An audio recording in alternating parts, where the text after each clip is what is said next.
Welcome to bird media. నేను మీ పవన్ కృష్ణమూర్తి.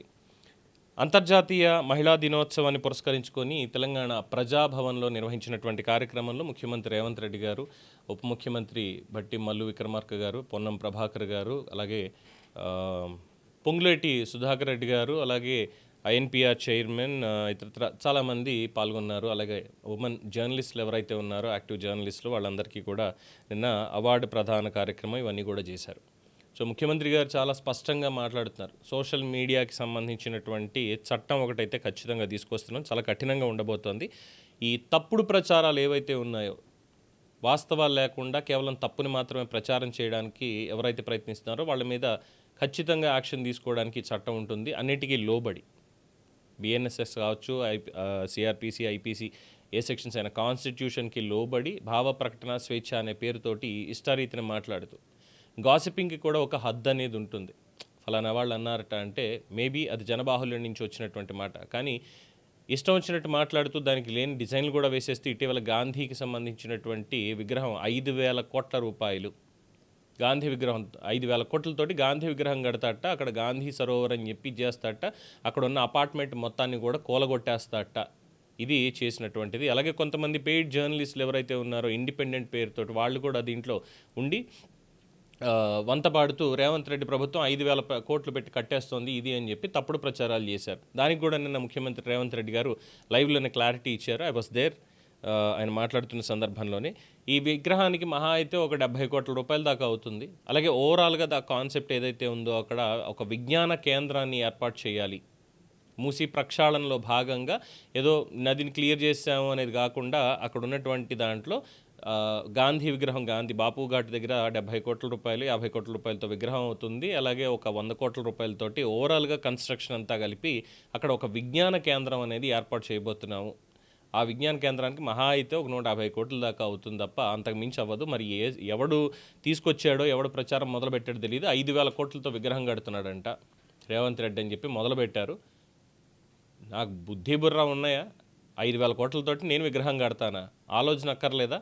రాష్ట్ర బడ్జెట్లు ఏంటి ఇవన్నీ తెలియదు అనుకుంటున్నారా అని చెప్పి చాలా ఆగ్రహం వ్యక్తం చేశారు. సో వీటన్నిటిని కూడా పరిగణలోకి తీసుకుని ఈ తప్పుడు ప్రచారం ఏదైతే చేస్తున్నారో దానికి సంబంధించి స్వేచ్ఛ అంటే ఇతరుల వ్యక్తిగత జీవితాలని రోడ్డు మీదకి లాగడం కాదు, ఇలాంటి అవాస్తవ ప్రచారాల మీద ఫిర్యాదు చేయడానికి ప్రస్తుతం ఉన్నటువంటి నిబంధనలని మరింత కఠినతరం చేస్తూ బలోపేతం చేస్తూ బాధితులకు త్వరితగతిన న్యాయం చేసేలాగా మా ప్రభుత్వం కొత్త చట్టం రూపొందిస్తుంది అని చెప్పి, అలాగే సోషల్ మీడియా వేధింపులు గురవుతున్న మహిళలకు అండగా నిలిచేందుకు ప్రత్యేక వ్యవస్థను కూడా ఏర్పాటు చేయబోతున్నారు. కొత్త చట్టం ద్వారా అవాస్తవాల్ని ప్రచారం చేసే వాళ్ళని గుర్తించడం, కఠిన జరిమానాలు, అలాగే జైలు శిక్షలు అమలు అయ్యేలా చూడడం ఇవన్నీ కూడా ఉంటాయని. సోషల్ మీడియా బాధ్యతాయుతంగా ఉండాలి, విషం చిమ్మేవారి మీద ప్రభుత్వం ఉక్కుపాదం మోపుతుంది. ఇది రేవంత్ రెడ్డి స్పష్టం చేశారు. మహిళల్ని లక్ష్యంగా చేసుకుని జరుగుతున్న వేధింపుల విషయంలో అసలు రాజీ పడే ప్రసక్తే లేదు అనేది కూడా నిన్న ముఖ్యమంత్రి గారు ఆంతర్యం. తప్పుడు ప్రచారాలు చేయొద్దు, విమర్శ ఉంటే విమర్శ చెయ్యండి అని చెప్పి చాలా స్పష్టంగా చెప్పారు. అలాగే ఏదైతే అక్కడ ఈ గోల్డ్ రిడ్జ్ అపార్ట్మెంట్స్ ఉన్నాయో ఆ అపార్ట్మెంట్స్ కూల్చివేతలు దీనికి సంబంధించి ఆయన కూడా చాలా క్లియర్గా చెప్పింది ఏంటంటే ఆ ల్యాండ్కి తగినటువంటి ఈక్వలెంట్ ల్యాండ్ని, ప్రభుత్వ భూమిని ఇచ్చి అక్కడ అపార్ట్మెంట్ని కూలుస్తామో ఏం చేస్తాం అనేది ఉంది. ఖచ్చితంగా నిబంధనలకు అనుగుణంగానే జరుగుతాయి. కాంపన్సేషన్ అనేది ఖచ్చితంగా ఇచ్చి తీరతాము. దాని కన్స్ట్రక్షన్ ఏంటి ఎలాగా అనేది మీరు అక్కడ ఇచ్చిన డబ్బులతో మీరు దాని పక్కన ప్రభుత్వ స్థలంలోనే మీరు కట్టుకుంటారా, లేదు బయట వేరే చోటకి వెళ్ళి మీరు ఉంటారా, ఇబ్బంది ఏమీ లేదు, హ్యాపీగా వెళ్ళి మీరు చేసుకోవచ్చు. కానీ అక్కడైతే అపార్ట్మెంట్ ఉండదు.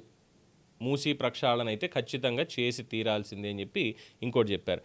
అలాగే దోమలు పెరుగుతున్నాయి, రేవంత్ రెడ్డి ప్రభుత్వం ఏం చేస్తుంది, రేవంత్ రెడ్డి నిద్రపోతున్నాడా అని చెప్పి విమర్శలు మొదలుపెట్టారు.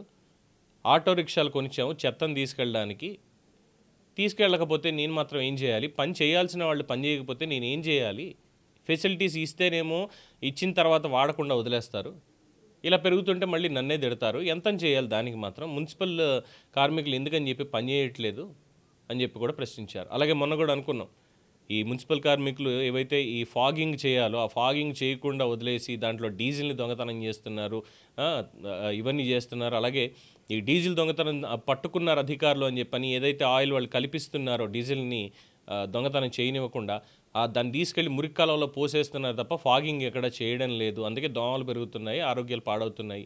మరి వాళ్ళకి తెలీదా, జీతాలు తీసుకుంటున్నారు కదా అని చెప్పి కూడా రేవంత్ రెడ్డి ఆగ్రహం వ్యక్తం చేశారు.